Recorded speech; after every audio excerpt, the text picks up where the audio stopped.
Rebecca Santos, speaking for the voiceless, changing child safety through bold advocacy. Advocate, survivor, and bold voice for change. I'm honoured to bring to you today Rebecca Santos, known as the Bold Advocate. She dedicates her life to protecting children and raising awareness about abuse and trafficking. From her earliest days, Rebecca's life was shaped by challenges that most would find insurmountable. Conceived through rape, groomed as a preteen, and exposed to pornography as a young child, she emerged into a world marred by abuse and pain. Yet guided by her unwavering faith, Rebecca refused to be defined by her circumstances. Instead, she chose to embrace her purpose as a survivor, a thriver, a bold advocate for change. She works to educate parents, caregivers, and leaders on recognizing and preventing abuse. Driven by shocking statistics, 1 in 3 girls and 1 in 4 boys will face sexual abuse before 18.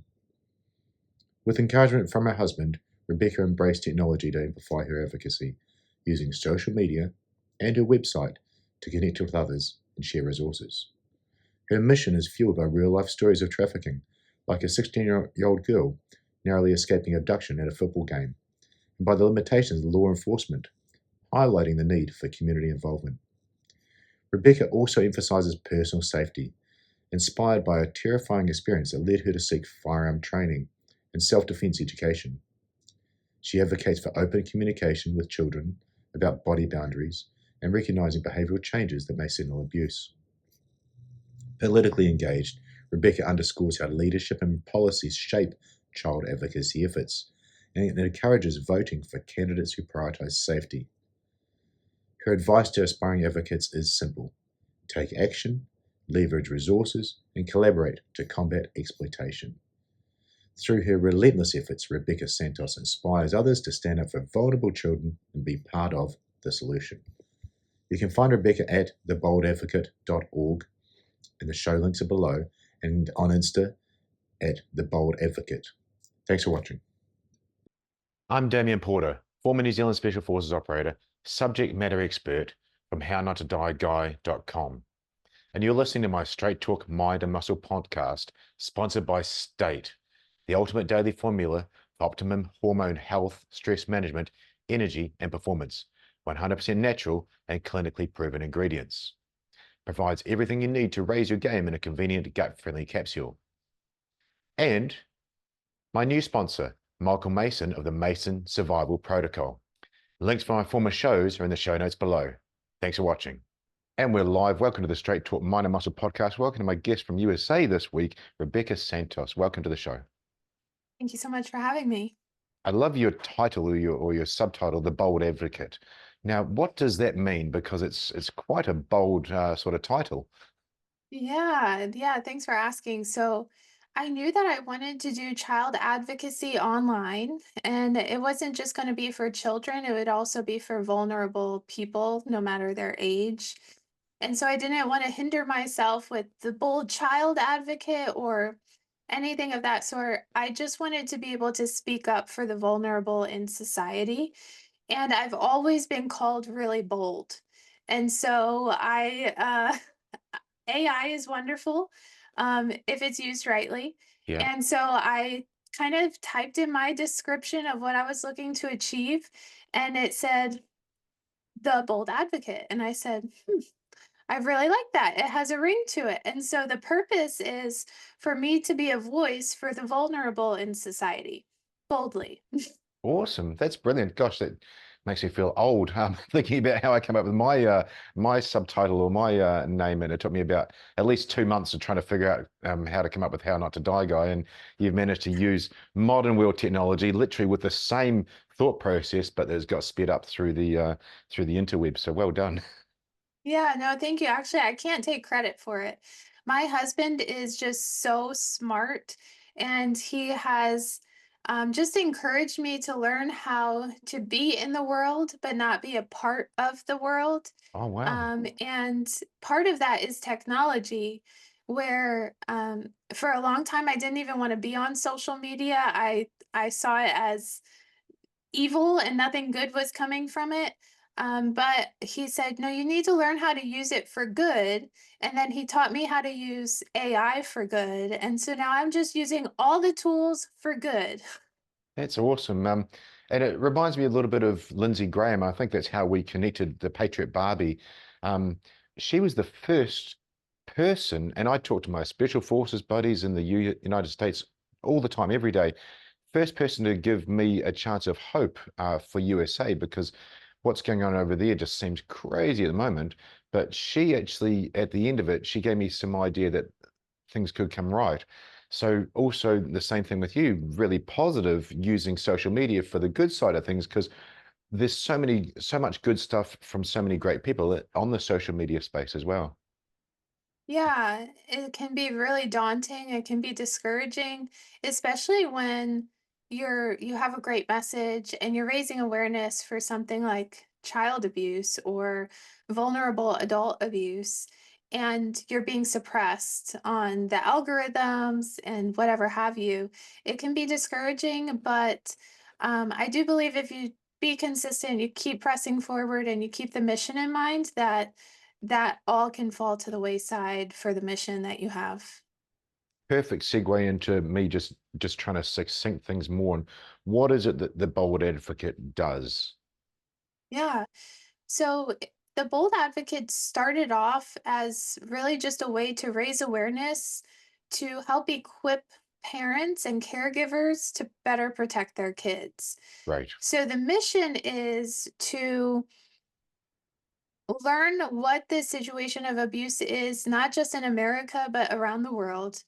The reality is, one in every three girls will be sexually abused by before they're 18 years old, Oh and one no. in every, conservatively, seven, but more realistically, four. One in every four boys will be sexually abused before they're 18. And I noticed a huge gap in education where parents, caregivers, ministry leaders, teachers, camp leaders, they just don't know the signs of abuse. They don't know the indicators. And then when they suspect something, they don't know what to do. They don't know who to call. They don't know how to respond. They don't know what questions to ask kids. And so that was the reason it started. It kind of piggybacked off of um, a lot of trauma that I experienced in my upbringing, and um, even in my own family, where my aunt was horribly abused for years. She passed away from neglect from the hand of her abuser, and so it's a mission to equip people to identify abuse and then respond to it accordingly. And so I do that primarily online and through my website, but I also do speaking events around the country to help light a fire in the hearts of organizational leaders to better care for the kids in their care, to identify and respond appropriately. I really love that you said organizational leaders, because that's where it needs to start. And through your answer there, I was thinking about the Scouts. I think you were the one that posted it last week. That was horrendous. Please, watchers and listeners, go to Rebecca's Instagram reels and check out that reel about the Scouts, because that leadership was not complicit. They were literally the perpetrators. But you've gone and said you've given these talks to the leaders, which is brilliant, because that's where it's going to filter down. And if the leadership is wanting to get ahead of things, that can help so much. Um, Gosh, thank you as well for opening up about your own traumas and your aunts. It's just horrible to see that happen. But you led with the stats. The stats don't lie. It's not our emotions, it's not our opinions, and we can't put our head in the sand. Again, I'm not speaking to you so much, Rebecca, but really the listeners and viewers. We can't put our head in the sand when those stats are so horrific for boys and girls. So it's important stuff, and a lot of people don't want to see it, but we really do need to get it out there. So you've sort of said what you do. If you're open to it, can you just delve into a bit more why you got started in this? Yeah, so I realized as an adult that I was a child left unkept. Oh, I wow. had a mom who worked night shift, and during the day she slept. And we went to school. We came home, and our dad was working. She was sleeping. And we were just kids left unkept. And I mean that in the worst ways you could probably even think of. My mom was very promiscuous, so she would choose men over her children, even though she was married. She allowed her children to get abused. My sister went to her and told her that she was being abused by our grandfather, and my mother did nothing. I told my mother that I was being groomed by my cousin, and I was extremely uncomfortable with him living in our home, and she did nothing. My brother was just running amok everywhere. Everywhere he could, he would get himself in trouble. I remember my dad would watch pornography on the family television in front of us, and it created an addiction for me of this vile entertainment. Um, and the only thing that broke that addiction as an adult, a young adult, was the redeeming sacrifice of Jesus Christ in my life. And so there was just a series of events that happened outside of my childhood, even in my young adult um, age, that I said, you know what? I don't want this to ever happen to anybody else. This is just so horrible that some people love this phrase, hurt people. And they use that as an excuse why child predators offend. But the reality is, I was a hurt person. Should I be excused to be able to hurt people? No, I shouldn't. I absolutely shouldn't. And so that's the difference between a villain and a hero.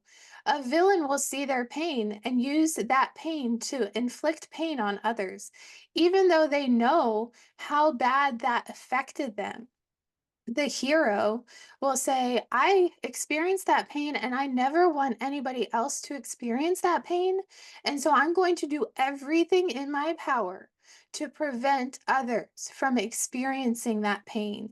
And so I'm just on a mission to raise awareness so that way other people can see how bad it is and they can see within their small little world what they can do, what kind of impact they can have. And even there's times where through these simple little reels that we're making and we're collaborating on together, it has saved children from abusive relationships. And Yeah, so praise the Lord for that. I agree. The first thing to do is recognize it. I'm going to go into the how you're doing it soon, but just touching on the why. I mean, gosh, again, thank you for opening up so much. It's people don't realize, but every time you speak, you process it a little bit easier. You process and process and process, and it helps that trauma response. And again, for listeners and viewers, Rebecca's speaking I'd assume at the time a pretty young girl and a pretty young woman that was abused, but um, an SAS legend, so British Special Forces, the literally original Special Forces, Phil Campion, he was the same. Doesn't happen to a pretty little, and I'm saying those words because you're a little thing, but Yeah, this I'm big, 5'2", big, so you're accurate. thank you. So, Big Phil Campion is literally his title. He's a man's man, but God, he went through some hell, and he joined just like you did. You talked about the hero. He joined the military. He joined the special forces, so that stuff would never happen to someone else. And he was on the trigger, stopping bad guys. Um, so Rebecca, I'm really intrigued now. You've brought up how prevalent it is. You gave up some stats, that's great. And then you wanted to bring awareness of it. I'm leaning towards the two movies that are out. One movie came out about child trafficking around about a year ago and was relatively suppressed. There's another one has just come out, and I think it's being quite suppressed. Mhm. Um, it seems like the problem's too big. It seems like, gosh, I mean, like, so one of the first things I saw on social media today was a child predator being caught in a Walmart. He was a shopping trolley attendant or something. And it was crazy. So it's happening more and more. That's what it seems like, air quotes. So what do you see as the solution, or is it getting worse? I think it seems that way because we have technology today where we never had technology before. So that's one. Two, pornography is more accessible now than it's ever been before because of technology. So you have people who might have a proclivity to something because they were brought up a certain way, but it's just exacerbated by the fact that they are searing their conscience to good and evil because they're watching things like aggressive porn. And so, one, we have more visibility to events that are going on around the world. But two, as daunting as it may seem, there is a lot more good guys than there are bad guys. And that's why I'm on a mission to equip every single person out there who will give me their ear.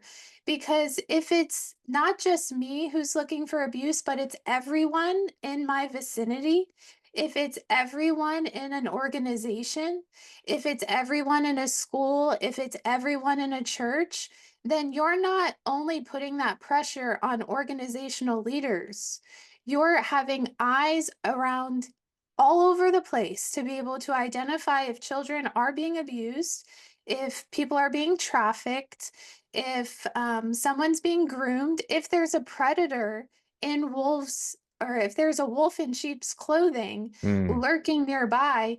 My mission is to be able to equip you to be able to identify their behavioral patterns because every groomer has a pattern to their behavior that if you're watching, you can identify. that's interesting. Again, I see hope, which is great. And hope is not a course of action, but it's a good start. When you're saying there's more good guys than bad guys. Dr. Leslie Dobson uh, has also been a guest. Great woman. Um, she talks about the inside the mind of a pedophile, um, and them literally seeing it through rose-colored glasses. So again, if the listeners and viewers want to know why these people aren't like us and just how disturbed they are, go and check out some of her stuff for the clinical side, for the scientific side. Um, Yeah, she's great. I she love is, her. yeah, she is great. Have you two connected? We are working on scheduling time together, so I'm looking forward to that. She's just awesome, and she's so bold. It wasn't even a Yeah, pun. I was that's just why I love her because she has no hair on her tongue. mm, And I try to be sensitive because some people can take things the wrong way, especially because I'm speaking a lot of times to the Christian community. And the reason I'm doing that is because the Christian community is at fault for something. They might um, they might desire to do the right thing, but what they end up doing in many, many cases is they find out about an abusive situation, and instead of reporting that to the authorities and helping the family and the survivor heal and move forward, helping the family of the predator heal and move forward, they are literally sweeping abuse under the rug in the name of forgiveness and telling the survivor, hey, you have to forgive as Jesus has forgiven you. Okay, great. I can absolutely forgive my cousin who groomed me because he's a sinner and I'm a sinner. But that does not mean that these individuals who have committed horrible crimes should not find Jesus behind bars. There's a reason that yeah. God created government, and the reason is so that way people can have checks and balances, and that if they commit a crime, they can be disciplined for that crime. And if they do good, they can be rewarded for that. Even in the Old Testament, when people were criminals and would horribly abuse others, they were sent outside of the city. They were not allowed back in the city. There were literal buildings that they had to be outcasted to. They are a danger to society, and just by forgiving them and letting them back into society to roam freely is putting more people at harm. And then we wonder why these kids are leaving the church in drones. Well, I wonder, maybe they don't feel safe there because when someone approached you about abuse, you swept it under the rug and you decided to better protect the offender than those who have been actually abused. That literally sounds like America right now, Rebecca, and I'm being blunt. Your system of, I don't know what it is there. Is it government? Is it justice? All these things. But your system is insane. I mean, so brutally. I watched a video this morning on we call him a scribble face, a face tattooed up Oh, criminal yeah. who Mhm. choked to death a 11-year-old baby. And 11 now, month old baby. yeah, 11 Yeah. months, 11 months, sorry, thank you. And that video is horrendous because now the state is having to pay for his gender reassignment because he's a victim, and is literally that. Now, that aside, you talked about the Christian community being, this is paraphrasing, complicit, enabling. I actually think it's also a feminine trait. And I say that from Jordan Peterson Mhm. because he talks about females being too agreeable and males not being so agreeable. And that's why a male will say, hey, hang on a sec, I would like a pay rise and I like this and like this. They're quite, um, they're not so agreeable. But the females that aren't like that, they also get those top CEO positions. But females in general, very agreeable. And I've found firemen, I say firemen, not firefighters, but the firemen, they're quite an agreeable bunch. They, when something doesn't quite go right, they're still quite agreeable, rather than military and police where we want action and we're going to Mhm. actually do something about that. So I'm just seeing that Christian community is just a little bit too agreeable. And yeah, if rose-colored glasses on, sure, forgive that person, but you need a consequence, otherwise the person will not change their action. That's And the person hasn't come to you, isn't like an alcoholic saying, I need to get off this. You can't ever change someone unless they want change. So you have to impose a consequence on them. So that's my right. idea from what you said. And what are your thoughts? No, I agree 100%. If my 2-year-old touches something hot and I tell them not to touch it, Hmm. and then they go back to something hotter and then they touch it, there's going to be a consequence there. And it could be something as small as a burn.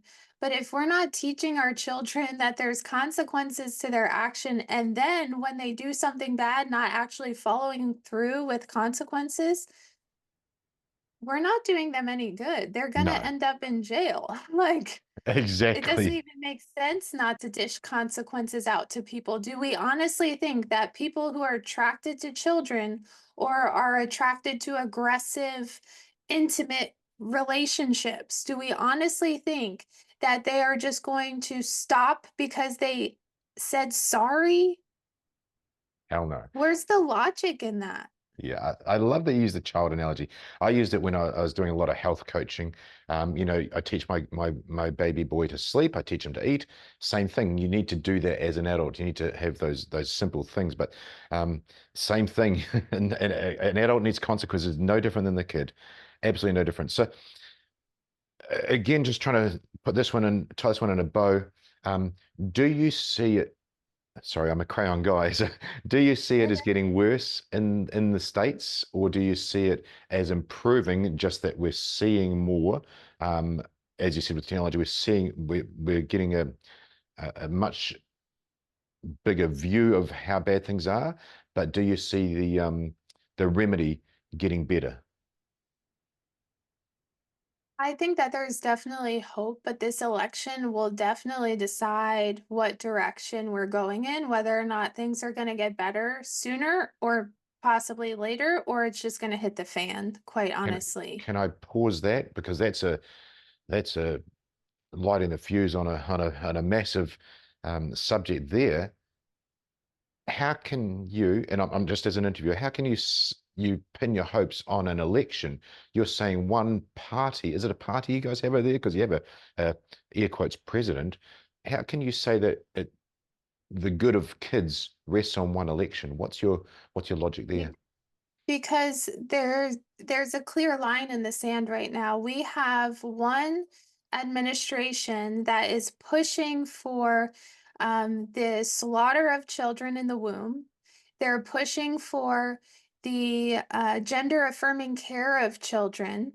They're pushing for the legalization of pedophilia as a sexual orientation and protecting them in the state of Minnesota, just as an example. And those are the same individuals that are running for office. And they also have an open border policy. So for the past 4 years, Kamala Harris, the border czar, whatever the border hawk, whoever wants to call her whatever, she did nothing. She didn't even visit the border. We had Donald Trump visit the border, and he's not even in office. I'll pause that there, Rebecca. Thank you for such a succinct answer. And I try to do the interviewee justice as well as the audience. You stated that it was the administration. That's a key word. And then you stated actual facts about what they've done. So it's not opinion for the listeners. It's not Rebecca's opinion politically, but you stated the administration, and that's quite interesting. So it's not one person. It's probably not the party, but reading between the lines, is it all those bureaucrats, those unelected officials forming this administration that are getting getting this outcome? I will just say that I believe that our government has been hijacked by criminals. Right. You can read between the lines however you want.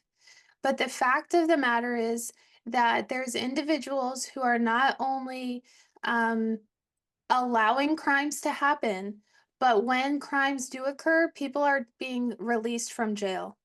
There's Now, no consequences to these actions. You look at New York City. There are illegal immigrants that have been put in jail for murdering people to only be released and then go rape and murder a child. wow. Wow. Now, again, a bold statement. The government's been hijacked by criminals. Let's put some facts out there. Um, I do not remember his position, and I say him because he's a man in a dress. He's not transgender; he's just a man in a dress. But he's got a shaved head. He was in a dress, and he's been convicted.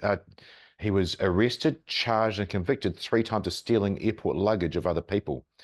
But he was in a really high ranking. He was the deputy um, to one of the positions over there. Might have been national security or some really high ranking position. Just one example. Um, but it's really interesting you're saying it's hijacked by criminals. I think you could just by the numbers of how many children are abused, you could literally do the numbers of that. Well, the adults have to be those criminals. Therefore, extrapolate that there's highly likely to be a lot of criminals in that administration. Well, if we just look at the facts, 460,000 children go missing and never are returned in 1 year in America. Wow. 1 year. Where are these kids going? There's already been 320,000 unaccompanied minors that have crossed the border in the past 4 years that the DHS can't even locate. They don't know where they are. Where are the kids going? So if we're just going to talk about facts, Yep. then the facts show that children trafficking was significantly lower 4 years ago. Here we And go. that's on DHS's website. Yep. Gosh, you're talking 460,000. When those numbers get that big, Rebecca, humans switch off. A friend of mine and a guest, former SWAT operator, Kirsten, um, her last name's just failing me there. It'll come out there. she had a reel on Instagram this morning, and it was about situation awareness, but it was a 16-year-old girl at a Dallas football game, and Mhm. she went to the toilet. Yes, I remember this story. Gosh, it's the first time I've seen it. But for the listeners and viewers, she's gone to the bathroom there, whatever you want to call it. She's met with a male. It sounds like they're going. He's taking her down to the underground car park. It looks like there was for weed, for a drug transaction or whatever. Long story short, there's three males there. They essayed her three times in that location then and there, and they took her to another location within 48 hours. Her profile, again air quotes, profile was on a some kind of um, SA trafficking website. So within 48 hours, this kidnapped girl was online being sold. So there's a real world example, rather than 460,000 people you said go missing. A real world example of, I think she was with her family at that game, and they had to Mhm. hire a private investigator, and that private investigator saw that in the website 48 hours later. So it's real. It happens Yeah. right then and there. It's not some airy fairy thing, some border thing. It's literally in your American football game in Dallas. And the problem with this is that, and I spoke with a member of Secret Service about this. Oh wow. American authorities do not have the capacity and the resources to hunt down kids that have been trafficked. They don't. And that's why they need our help. I am in the process of working towards getting my private investigator's license. In the state of Florida, there's an immense amount of red tape that I have to get around to do that. But if I can't do that, I'm just going to continue to take classes and courses that will help me to rescue these kids and work directly with the authorities to do it. So now, in that situation, I think it was Fort Worth police, they said that they couldn't do anything because the family traveled in from out of town. And Oh, there was nothing that they were able to do, that they had to report it to the jurisdiction which they live in, because they had to go back home. They couldn't stay where their daughter was kidnapped from. And so they contact that jurisdiction, and that jurisdiction's like, what are we going to do? We're not even in the city that she was kidnapped in. So they had to resort to a private investigator who then scoured the black market, the black web, to find their daughter. it's crazy. That should not be so. No. So, and in too many situations, another real life situation out of West Palm Beach, Florida, Jeffrey Epstein, everybody knows that name. He lived there and was operating a trafficking ring, a black male trafficking ring, where he was providing underage girls to people of affluence, right? Hmm. That was reported several times. Yes. Nothing happened in West Palm Beach. It was dismissed. So, in the process, you have, I don't even know how many girls that were affected, that were trafficked. No, They're that's part of that 460,000. it's real. So I've got two more points to touch on to try and really celebrate what you're doing. You've touched on it a bit, but how are you getting this message out there, and how are you making the change? Yeah, so I've been working primarily on social media. Hmm. I invested in a website, theboldadvocate.org. The website has quite a few free downloads that you can use to train yourself on how to identify abuse and how to respond to it, how to identify grooming behaviors and patterns, and how to respond.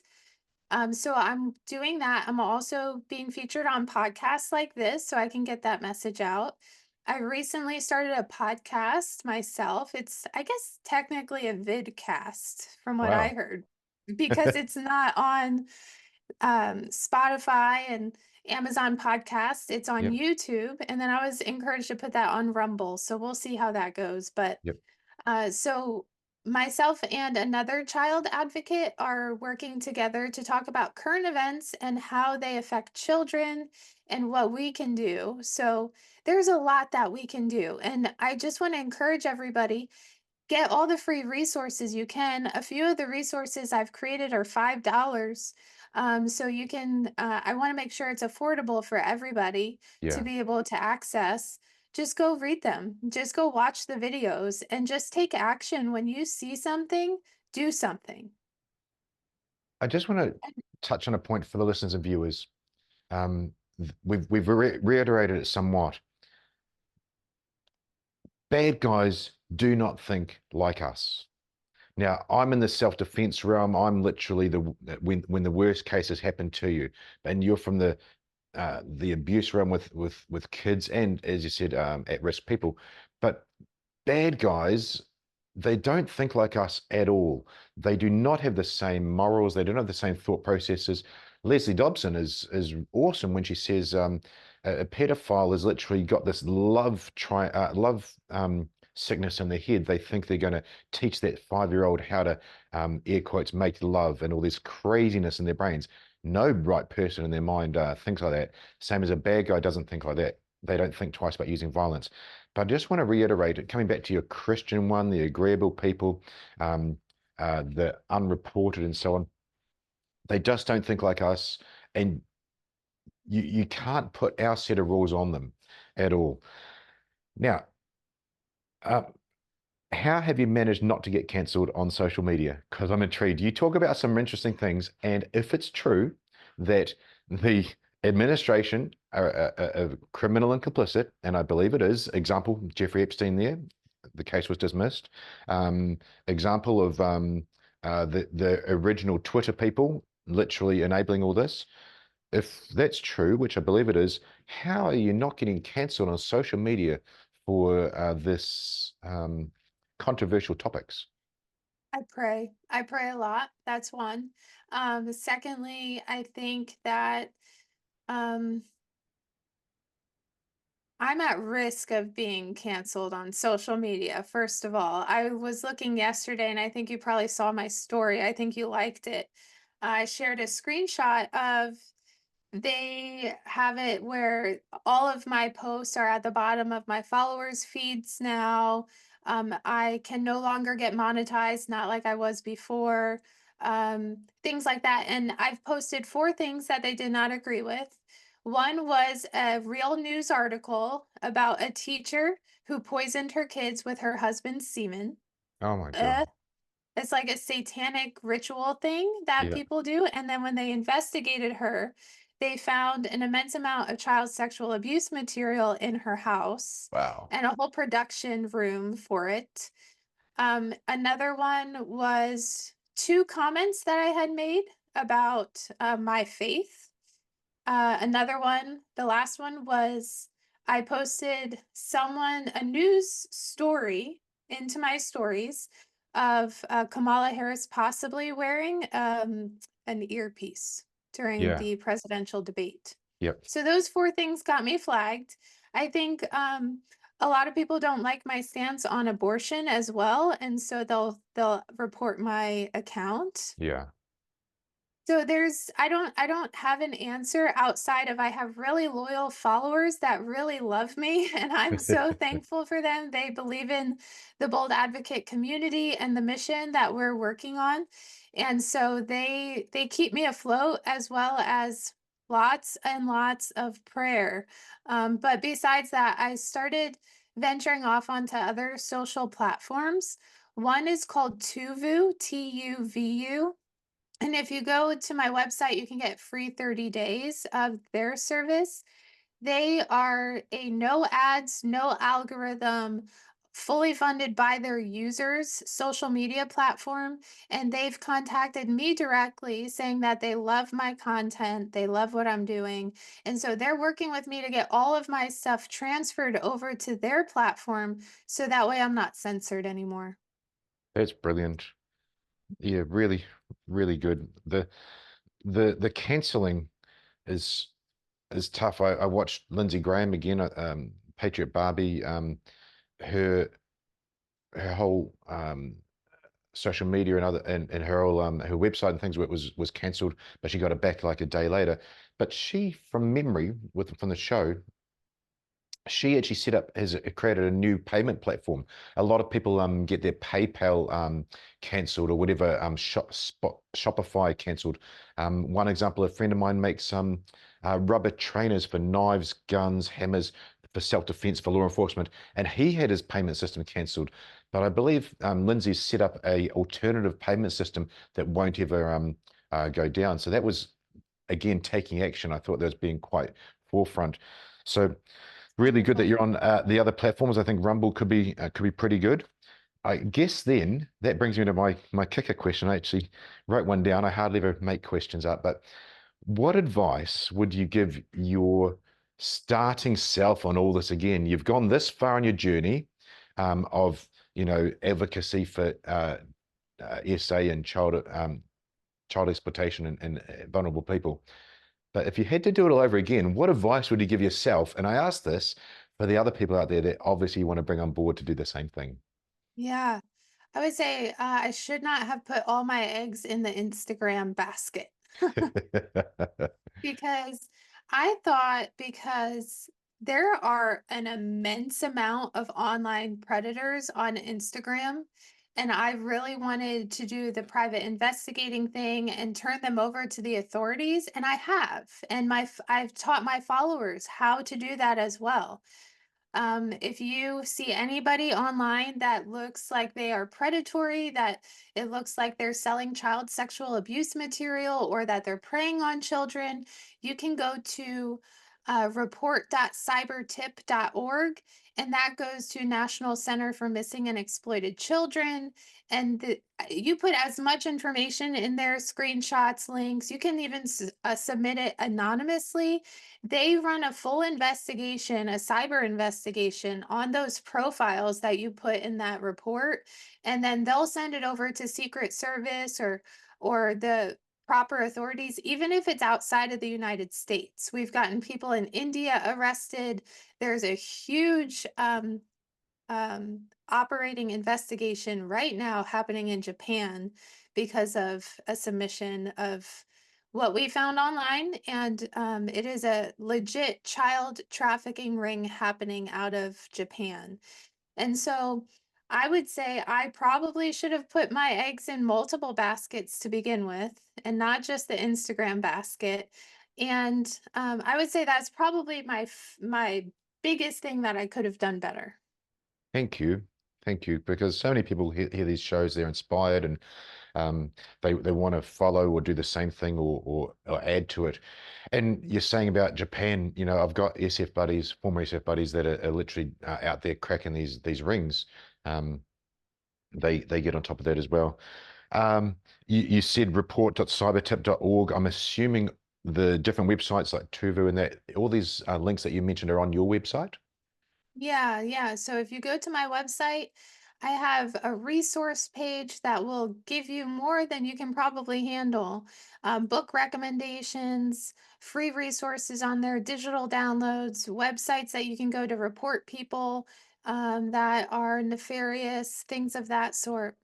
Hmm. Perfect. And we've got your and the narrated show notes at the start, and there and the show note links as well. But your website and the best place to find you, Rebecca, is Theboldadvocate.org. I post a lot of content on Instagram, and I am working on making sure I get that on TikTok and Twitter. I post a lot on Tuvu.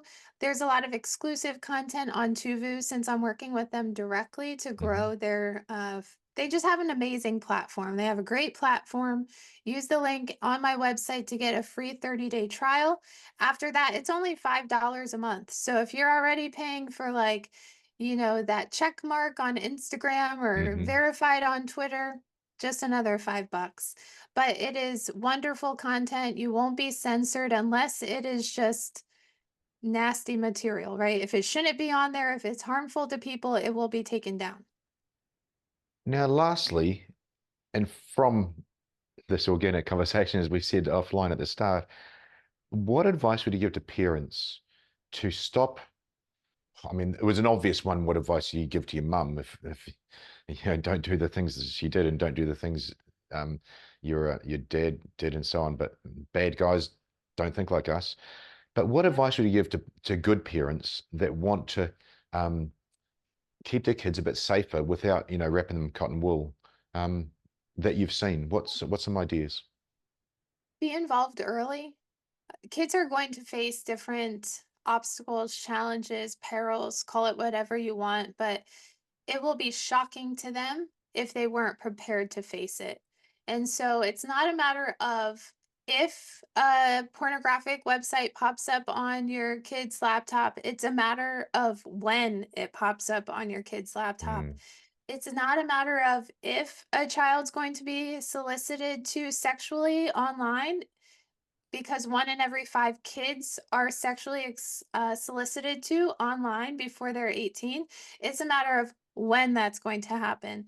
And so having these conversations up front, hey, I just want to sit down and talk to you, teaching them body boundaries, teaching them how to say, Grandpa, you're making me feel uncomfortable.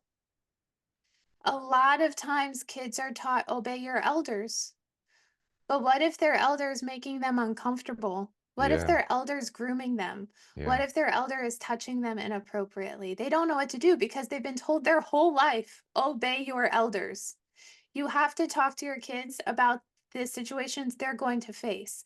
We live in a very volatile, perverse world.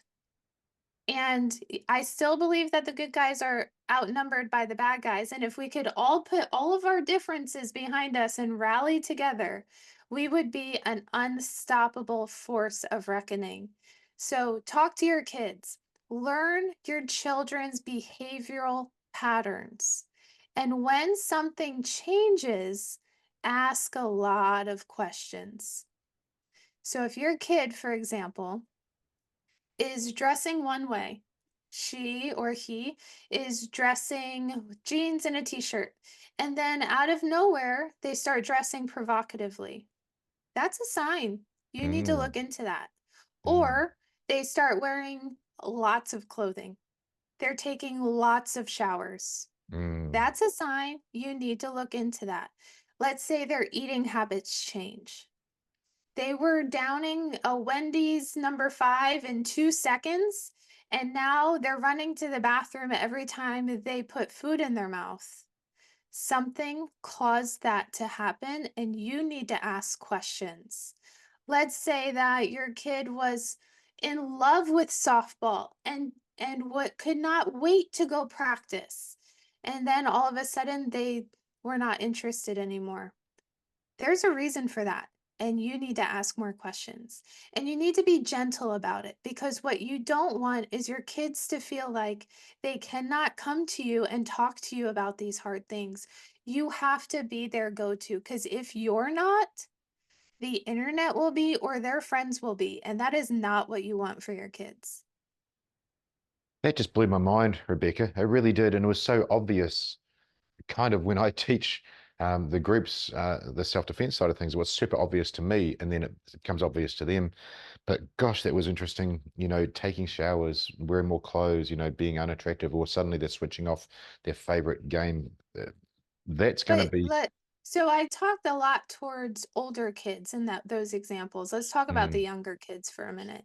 thank you. So, if you have young children who are often targeted by pedophiles because they can't speak clearly and they start playing in a sexual manner, you need to look at that. You need to find out who has been around your child because they are learning that behavior from somewhere.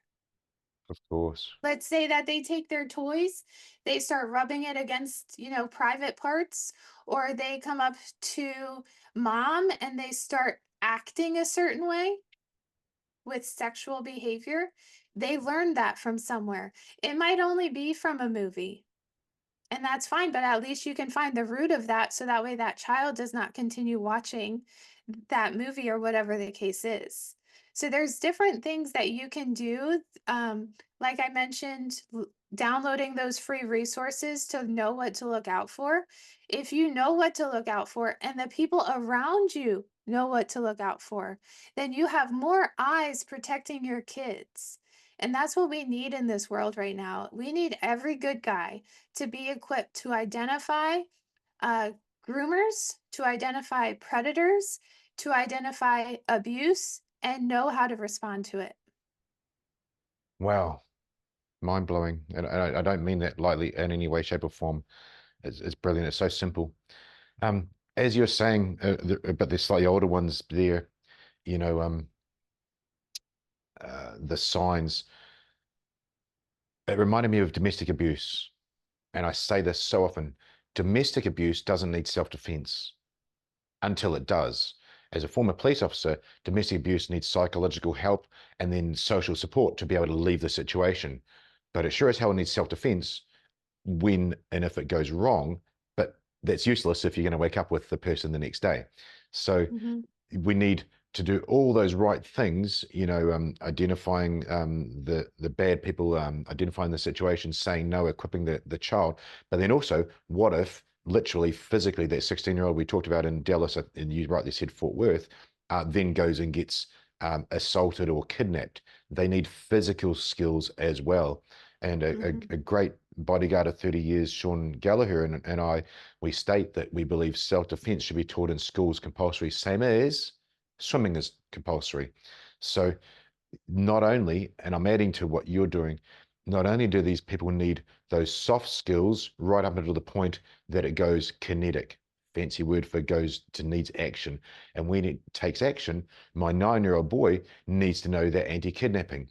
That 16-year-old girl who's quite little, and you are too, needs to know how to stop someone from picking them up. Lindsey Graham herself, the only reason she came on the show, nothing to do with patriotism, nothing to do with Trump. It was about the airport possible kidnapping and sex trafficking that was about to occur with her. So she managed to use her situational awareness skills she learned at WAFT, where our family is trained, to stop it from happening. But if it went kinetic, she would have used her hands-on skills because she was unarmed coming out of the airport to then action that. So I think that complete picture is both of those things combined. What do you think?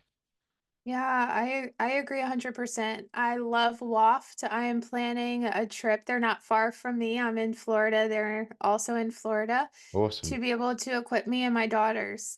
My husband has been working a lot with my twins on jujitsu skills and self-defense. We just attended a self-defense course at a local family enrichment center here in Florida.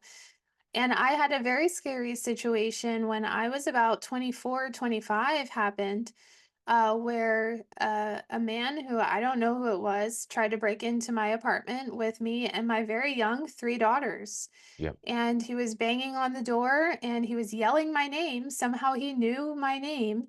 He tried to jump the balcony, come in through the sliding doors. For some reason, I don't know why, this is just how God made me, maybe. When these situations happen, my mind goes super clear. Yeah. Like I work really well under pressure. And I just knew who to call. I knew where to put my kids. I shoved them in a closet and I blockaded it and I locked them in. I told them, "Do not answer this door for anybody. Be quiet." And it's a miracle that my daughter stayed quiet because the twins were 8 months Oh and no. my oldest daughter was 8 years old. Wow. And at the time, I was not trained in self-defense and I was not trained on how to use a gun. Thankfully, in America, we have the ability to get trained in how to use a gun and how to defend ourselves with that tool. Mm. And thankfully, because I am OCD about keeping all my doors and my windows locked because of Yep. the trauma that I've experienced as a kid, and I didn't want my children to experience any of that. Everything was fine at the end. He was not able to get in. The police, though, could not find this person. Mm. And so, as a paranoid mom who knew this person knew where I lived, Yep. Exactly. knew my comings and goings, knew my name, Yep. it was the next day that I learned how to shoot a gun, how to take a gun apart. Yep. I went and I did a background check and I got cleared to have my concealed carry license, and I've had it ever since. And I'm a big fan of our Second Amendment rights here in America. Yeah, that's a crazy situation. How did he get your name? Was it from the letterbox or was it from the apartment building or whatever it is? But what a great example of then you've got a tool, the pistol, that hopefully you never need it, but you better to have it and not need it. Um, doing all the right things. A couple of things from that, just as an instructor, babies, that's where the freeze response comes from. That's where the comes from. When they hear a gruff, low male voice, babies shut up because it's their only Mm. defense. They don't make noise. There's one. Two, if you're listening to this and you're in a country where you can't carry a firearm, one of the best things we use is a dry powder fire extinguisher. We have them at the doorways. They're great for putting out fires, but they will end a person's life within 1 or 2 meters because they choke on the powder. Um, but Rebecca did all the great right things by having those barriers of locks, stopping that person from getting in. Those are deterrents. And then if you have to take action and stop that threat where it is. So well done on you. You did all the right things because you're safe. But then I love that you then went out and went proactive, because what about the next time? You thought logically, Yeah. what if the next time you weren't being hyper vigilant, you actually took action? So kudos to you, and thank you so much again for being so open and sharing your actual experience. Well, I'm happy to. I'm just thankful you didn't get in because I had a knife in each hand and I was ready to go, and I didn't know how to defend myself properly. But I knew if he got through that door, he was a goner. I knew it because I'm a mama bear at heart.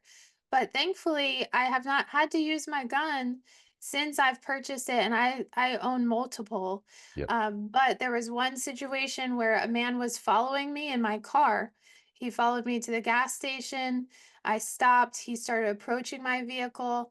I was on the phone with my husband because I could tell he was following me already. That's another Mm. thing. People need to pay attention to the cars on the road that are around them Hmm. and that are consistently around them. I've been targeted by what I would only assume to be traffickers because I am a woman, petite, with three girls and often alone. I've been a stay-at-home mom for a while, and I've only had to show someone my weapon once, and that was enough to deter them from pursuing me and making me a victim. So be aware of your surroundings, equip yourself both with tools to defend yourself, but also with the knowledge to prevent a situation from occurring in the first place. There was a line there, you said you were ready to go. He was a goner. Um, a couple of points again. A long knife is like a lightsaber. I can put it in my 9-year-old's hands. He will cut you to pieces. He's no knife fighter. It's just like a lightsaber. A knife is always loaded. That's one. They're great tools. And then two, if you think that threat's there, you draw that weapon out and you're good to go. It's not a deterrent. It's good to go, and that person will either um, eat some lead or they're going to disappear out of the way.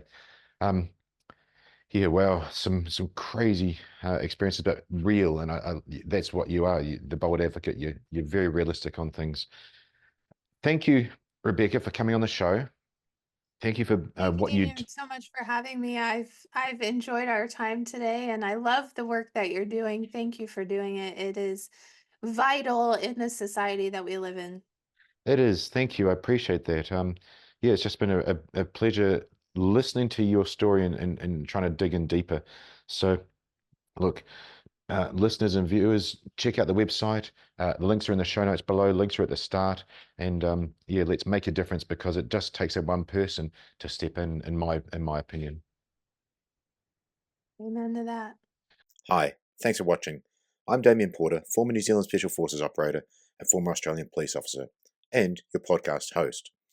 Please check out my new project at hownottoDieGuy.com, where I teach everything you need to know to both males and females, at-risk populations, schools, kids, and the elderly for self-defense, situation awareness, and all-round skills that every good person should know.